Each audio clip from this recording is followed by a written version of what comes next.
Hello guys! So for today's video ay share ko sa inyo ano nga bang magandang negosyo na simulan ngayong 2026. So I'm Joseph at welcome po sa Joseph's Blessing. Ang content ko guys ay about financial literacy, negosyo tips, gumanda ang buhay, maging successful at yumaman. So lahat ng yan guys ay matututunan nyo po sa video na to. So sa video na to ay bibigyan ko kayo ng 5 tips na pwede nyong simulang negosyo ngayong 2026. Una-una sa lahat na negosyo ay yung negosyo na pwede nyong simulan na kahit nasa bahay lang kayo. So ibig sabihin guys, kapag nasa bahay lang kayo ay malilesen nyo yung upa. Or ibig sabihin, pwedeng wala ka talagang babayaran na pwesto. So kadalasan kasi guys, sa mga nagne-negosyo, natatalo sa renta ng pwesto nila. Sa panahon ngayon guys, halos lahat ng pwede mong inegosyo ay pwede mo na talagang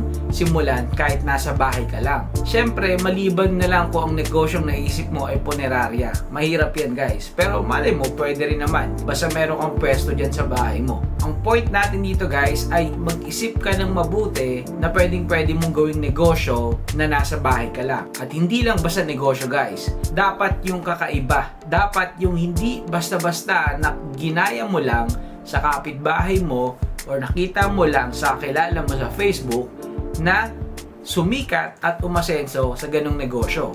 Halimbawa, sari-sari store. Napakadami na pong sari-sari store dyan sa paligid mo. Baka sa kaliwat kanan ng bahay mo guys or sa tapat mo or nasa likod mo ay may sari-sari store. So napakaganda naman talaga ng negosyong sari-sari store at napakadaling simulan. Ang mahirap dyan guys ay yung tinatawag natin na price war. Pababaan na ng presyo guys ng sari-sari store, matira matibay hanggang sa malugi. So isipin mo guys kung anong negosyong pwede mong simulan kahit nasa bahay ka lang. Pangalawa, yung negosyo na kaya mong gawin. O kung hindi mo naman kayang gawin ng mga tao sa paligid mo or nasa loob ng bahay mo or ng kamag-anak mo. Halimbawa, naisipan mong magnegosyo ng mga kakanin kasi marunong ka na at magaling ka na magluto ng mga kakanin. So, pwede mo na agad simulan yan.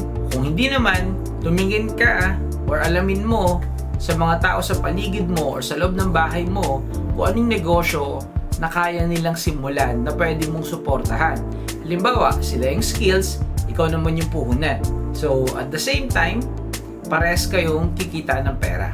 Or, pwede na nating simulan agad yung negosyo na iisip mo dahil pwede mo na agad yan simulan dahil kaya mo yung gawin or yung kayang gawin ng mga tao sa paligid mo. Halimbawa, services. Marunong kang magkumpuni ng mga bagay-bagay na nasisira sa bahay nyo. Sirang TV, electric fan, sa paligid mo or sa subdivision nyo guys, ay kukonti lang yung marunong. Pwede ka mag-post sa social media or sa Facebook group nyo, dyan sa lugar nyo, na marunong kanyang ganyang service.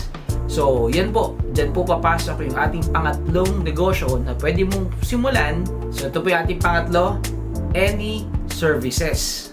Kung marunong kang ng pagkukumpuni, dahil service yan guys, ay pwede mong simulan yan. Ano pa? Barbershop. Pwede kang magsimula ng barbershop kahit nasa bahay ka lang. Ano pa? Massage.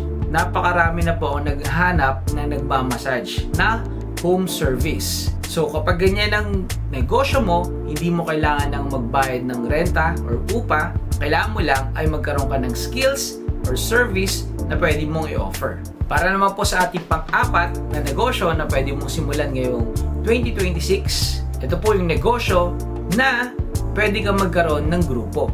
Isipin mo mabuti, tignan mo mabuti sa network mo o sa mga tao na kapaligid sa'yo, sino yung mga tao dyan na parehas kayo ng mindset, parehas kayo ng gustong negosyo na simulan at pwede nyo pagtulong-tulungan. Ang usok-uso ngayon guys na negosyo is yung coffee shop.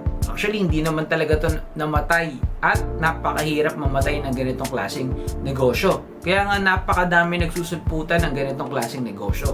Gusto nyo pong magsimula ng negosyo as a group, madali kayo magkakaintindihan dahil marami ang may gusto ng negosyo na coffee shop. So, ang gusto ko lang sabihin guys, pwede kang mag-umpisa ng negosyo nang may kasosyo ka kaagad.